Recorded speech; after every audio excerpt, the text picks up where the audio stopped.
आता पायरी सांभाळायची वेळच नाही. हे बघ अशी संधीला बार येत नसते. नव्यात माणसा जर का मला तुझ्या इथे येण्यामागचं उद्देश आधीच माहिती असतं ना तर मी माझ्या उंबरड्यावर कधी तुझी सावली पडू गेलेलो. मी नाही त्यातली इनकाडी लावातली उगाच वेळ खाऊन पेडगावला जाऊ नकोस नंदा. एकदा का तू माझी झालीस ना तर तुला असं नक्षीकांत सोन्याने म्हणलं. मला नक्षीकांत सोन्याने म्हणले. तुला काय वाटलं मी नंदा म्हणजे पैशासाठी स्वतःला बाजारात विकणारी बाजार स्त्री आहे? नाही. नर्तकी जरी माझा पैसा असला तरी माझं चारित्र्य निष्कलंक आहे आणि मी माझ्या चारित्र्यावर तुझ्यासारख्या भांडीची सावली पडू देणार आहे म्हणून देता. प्रत्येक स्त्री ही सुरुवातीला असंच बोलत असते पण एकदा का तिला पुरुषाचा स्पर्श झाला ना नंदा नंतर तो स्पर्श तिला हवा हवा असा वाटतो. तो स्पर्श तिला हवा हवासा वाटतो. हो पण ही नंदा त्यातली राहिल्या कळलं. सोडणार नाही ना तू.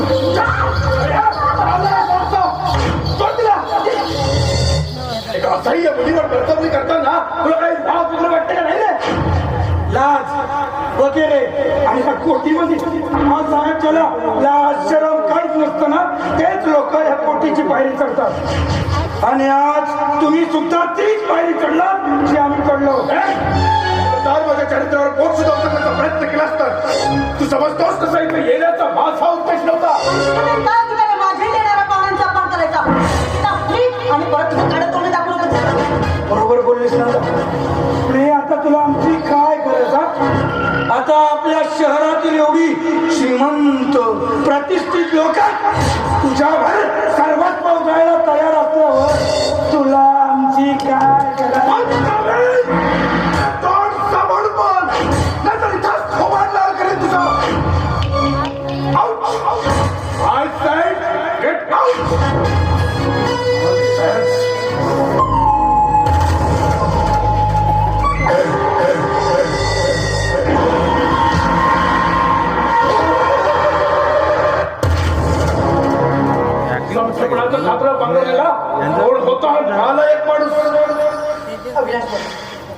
इथे दररोज माझी लावणी ऐकायला पण आज मामा घरात पण बरं झालं आपण देवासाठी धावणार.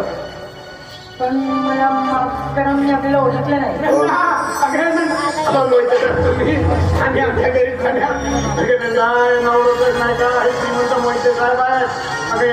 त्यांच्याच पद्धतीने एकदा मी तुझ्या मामीला वाचवू शकलो होतो. तेच बघत काय म्हटली पाहुणे आले काय. खरंच मला इथं काही नको आहे. मी इथं काही वेगळ्या प्रमाणे विचार आणि हे कोण आपली जी बाची आहे माझ्या तर हातावरती खरंच इथं परमेश्वराची किमियाच म्हणायची. अगदी तोच चेहरा तेच कदाचित घरंदाज स्त्रियांच्या वेशात तिला माझ्या मुलासमोर आणलं तर कदाचित माझा मुलगा काय म्हणायचं ते समजलं नाही मला. तुला माहिती आहे संपत आणि या शहरातील श्रीमंतांपैकी एक आहे मी. पण एवढी सारी गर्भ श्रीमंती असूनही नशिबानं पांघडाय माझ्या मुलाच्या जेवत्या वयातच माझी पत्नी मला सोडून निघून गेली आणि एकटेपणा माझ्या वाक्याला आला. पण दोन मुलांच्या सुखासाठी मी स्वतःला सावरले. मुलं मोठी झाली त्यात माझ्या लहान मुलाचं त्याच्या जीवापाड प्रेम असणाऱ्या मुलीशी लग्नही झालं. पण नियती कुठं पाठीशी उभी होती ना. लग्नाच्या चौथ्याच दिवशी ती हे जग सोडून निघून गेली आणि माझा मुलगा माझा आनंद वेळा होत बसला. डॉक्टरांची खूप इलाज झाले. अगदी गाव गल्लीपासून तर देश विदेशांपर्यंत साऱ्या डॉक्टरांशी कन्सल्ट करून झालं पण शेवटी काहीही सार्थक झालं नाही. शेवटी डॉक्टरचं म्हणणं पडलं की तिच्याच चेहऱ्याशी मिळती जुळती एखादी सुंदर युवती जर त्याच्या आयुष्यात आली तर कदाचित तो बरा होऊ शकतो. आणि तेवढ्या त्या पोरीची लावणीची जाहिरात मध्ये नजरेत आली आणि मोठ्या आशेने मी तुमच्यापर्यंत आले. नाही पण आमच्याकडून तुमची काय अपेक्षा आहे सांगितलं नाही तुम्ही.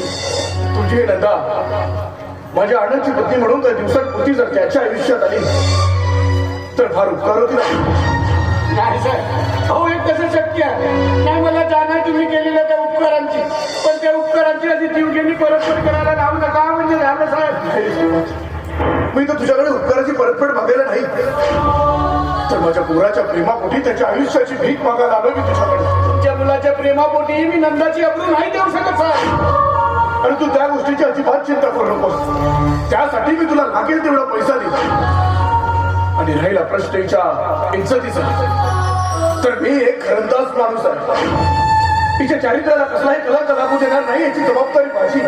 पैसा किती पैसा द्यायला तुम्ही, पण त्या पैशाने माया ममता विकत घेता येत नाही साहेब. खरं बोललास रे संपत, अगदी खरं बोललास बघ. खरंच रे, ही माया ममता आहेच निराळी. पण येतो मी.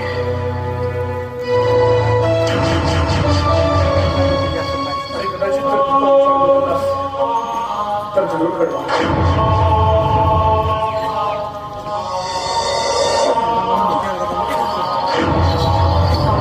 काय ग? तुम्ही काही असं निराश करून पाठवायला नको. मग काय करू? तुला त्या बापाच्या दुनियेत पाठव. पाप नसून तर पुण्य आहे. माझ्यामुळे जर एखाद्याचं आयुष्य घडत असेल तर त्यात वाईट आहे. आणि मामा, तुम्हाला असं वाटतं नाही की या बेइज्जतीच्या दुनियेपासून दूर राहून मी माझा सुखी संसार करा. पण मामा, ते सुख मला या घरात मिळणार नाही हो. मग आज जेव्हा माझं सुख स्वतः माझ्या दारात चालून आलं, तर तुम्ही त्याला दूर का म्हणून सांगता? नंदा ते भेटीच्या सहवासात कशी जगशील तू? कसं आयुष्य घालवशील? आणि तेही काही दिवसासाठी. काही दिवसांसाठी का असेल मामा, पण मला संसार केल्याचं सार्थक होईल. आणि इथे तरी कुठले सुट्टी लोक येतात त्यामुळे शरीरावर हात टाकते रे. मग या सगळ्यांच्या वेळा काही वाईट आहे का मामा? मला माहिती आहे तुम्हाला माझी काळजी जास्त आहे, पण मामा मला स्वतःपेक्षा तुमची काळजी जास्त आहे. मामा, फक्त एकदा माझ्यासाठी त्यांना हो म्हणा ना मामा. हे बघा, तुम्हाला सांगलं मामा, फक्त एकदा माझ्यासाठी एकदा. नंदा सर्व बघू शकतो, तुझ्या डोळ्याची अश्रू नाही बघू शकत. तू म्हणतेस तर कळवीन मी त्यांना. एकदम छान वाटलं तर